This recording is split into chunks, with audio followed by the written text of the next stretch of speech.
ఆ క్షణాన యోధా గురించి ఆలోచించి ఉండొచ్చు నా యేసయ్య. ఒరే ఒరే ఒరే, బలైపోతావురా నువ్వు. సాతానుకు నిలయంగా మారావు, సాతానుకు నీ ఆత్మను అమ్ముకున్నావు. ఎందుకు నా డబ్బును అంత ప్రేమించావు? నాకంటే నీకు ధనమే గొప్పదిగా కనిపించిందా? ఎన్ని కోట్ల ధనరాశులైతే నాకు సాటవుతాయి రా పిచ్చోడా.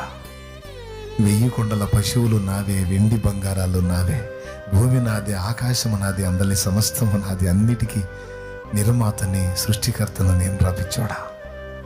నన్ను పోగొట్టుకుంటున్నావురా నువ్వు, నన్ను పోగొట్టుకుంటున్నావు. ఈరోజు ఒక అబ్బాయి మోజులో పడి ఒక అమ్మాయి ఆయన వదిలేసిద్ది, ఒక అమ్మాయి మోజులో పడి ఒక అబ్బాయి ఆయన వదిలేస్తాడు, ఒక కులం మోజులో పడి ఒక కుటుంబం ఆయన వదిలేస్తుంది, ఒక మత పిచ్చలో పడి ఒక కుటుంబం ఆయన వదిలేస్తుంది. వీళ్ళు యోధాలు కాదా?